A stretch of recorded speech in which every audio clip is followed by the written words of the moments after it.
民间能有好东西吗？但凡说这句话的就外行了呀。大家从来没想过一个问题：那拍卖会上东西哪里来的？是不是？博物馆这东西哪里来的？它总不能是自己生产了吧？那不都是民间征集的吗？啊，宝贝出民间嘛。这都有拴马桩，还2个拴马桩呢，这户人家就还行啊。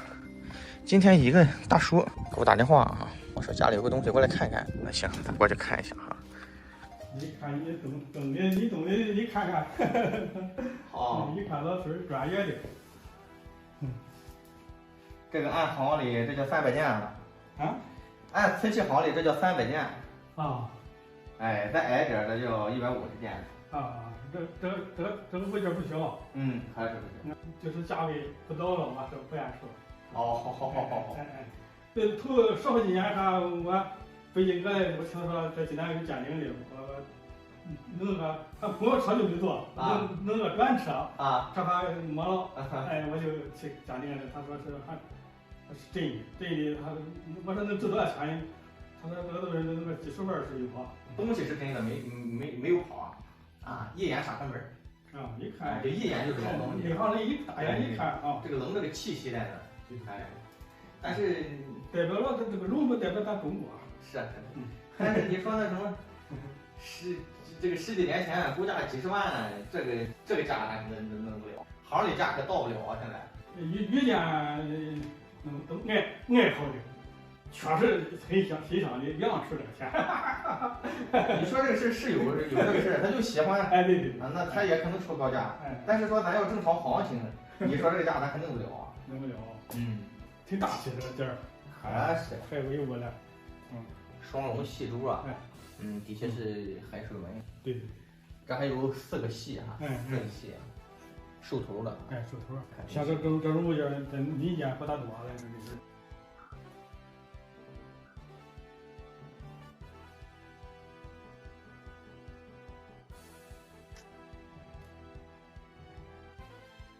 真是个重器，那个盖儿肯定是没有了吧？这个正常，10罐9星战。您这个东西啊，您这个价格我也拿不动，您这个东西我也抬不动，都是个重器，价格也是个重价，也是个重金，这个物件也是个重器，确实。好家伙，光这个直径就得小40，龙是吉祥物啊，求之不得。到时候我再考虑考虑。你说这个价格拿不了，我就是4万来块钱，我觉得合适。是，太低了。有时候你买的不能骗这个东西。是。哎，你有的你碰见了还没那个钱出。那你看这一看着心痒痒。来了很多看我这个东西，但是呢都说是挺大气，有一看也挺上眼。哎，你还少说了一句，都说挺贵。要是都说很便宜，你就别走了嘛。行，给我照个相，合个影，这个东西太棒了。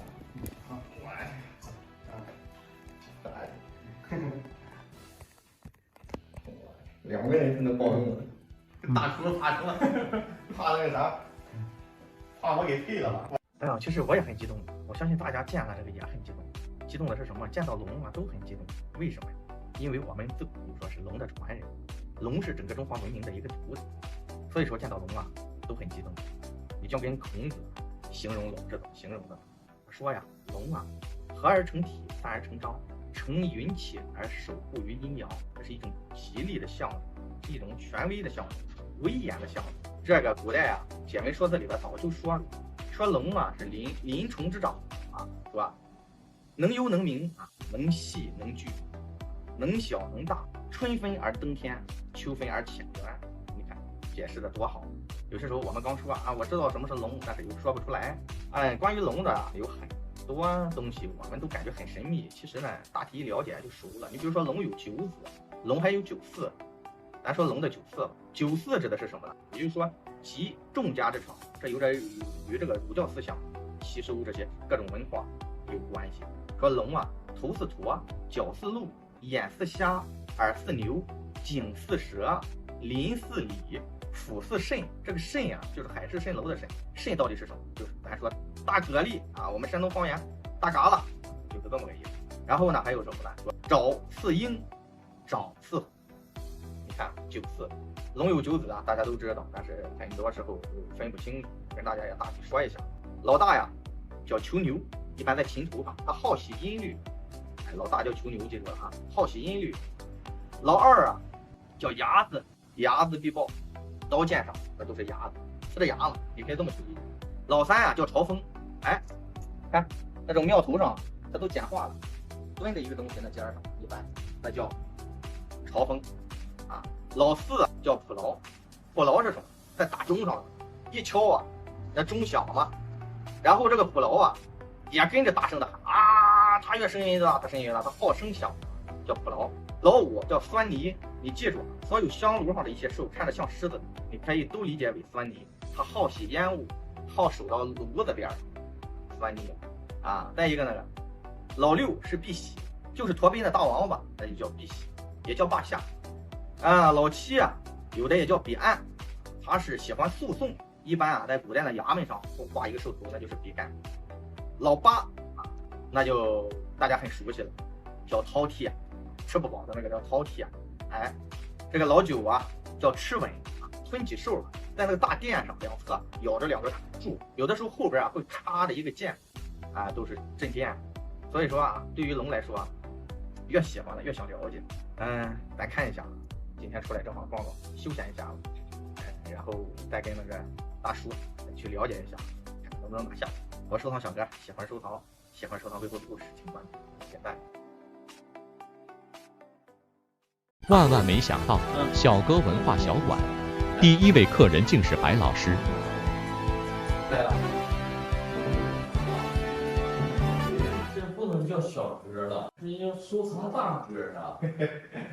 啊，简单的还没拾到好。哎呀，遇见平台陶瓷类最受欢迎专家。哎呀，这个白宝倩呀，哎，啊，这个白老师专业。这个东西看着，哎呀，这东西不错呀，这都上网拍卖啥的可以啊。必须，专家就是专家。这是哪？对，它也不是有像吗？省博有一件跟它类似，通讯器啊，这一对儿呢，一对儿，不错，不错，这对儿划拉的不错，真心不错。这是乾隆的吗？对对对，他母亲过寿吗？对对对对对，福禄寿。哎呀，战国 S 龙呀，厉害。雍正仿永宣，这种盘子现在你说清代都20-30万。这个好啊，这是官窑，斗彩是吧？对，斗彩。现在这一模挺好。这才叫真斗彩。那天拿大醋子那个，我这造型。对。啊，你们现在这个钧窑现在咋样？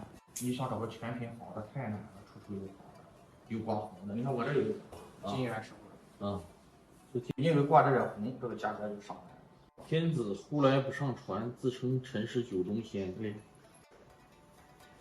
跟咱那黄玉那时期的，应该是这样。像这种字体，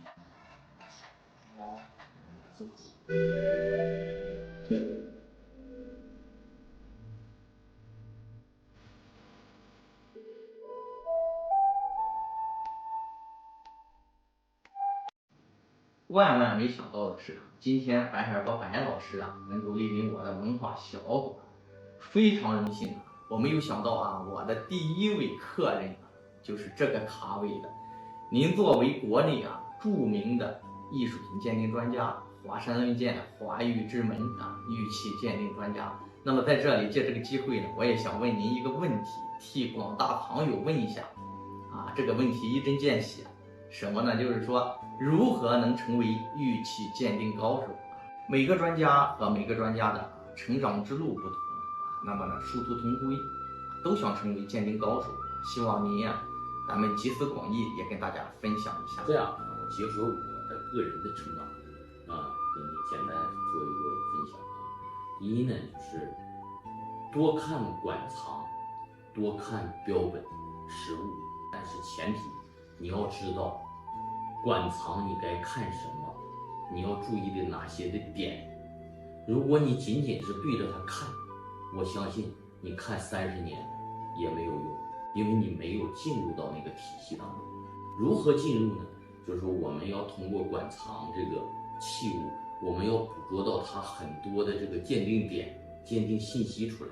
第二个呢，就是看这个所谓的多看标本、多看真品，你也得多看仿品，尤其是现在的仿制工艺，你要通过强化认知啊，现在有这个表面上有没有什么新的工艺信息在里面，哪个点仿得好，哪个点仿得不好，你通过这样的不断的去对比，你才能够提高自己的这种鉴定能力。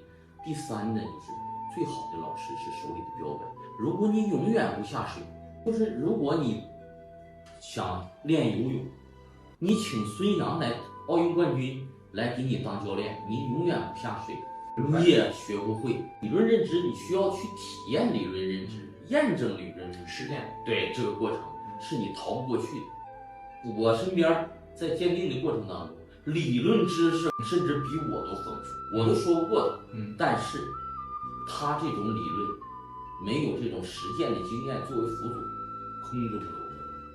感谢啊，白老师，以后咱们再来互相交流学习啊！以后学到不少东西。到济南您来找我。好，很高兴，很高兴。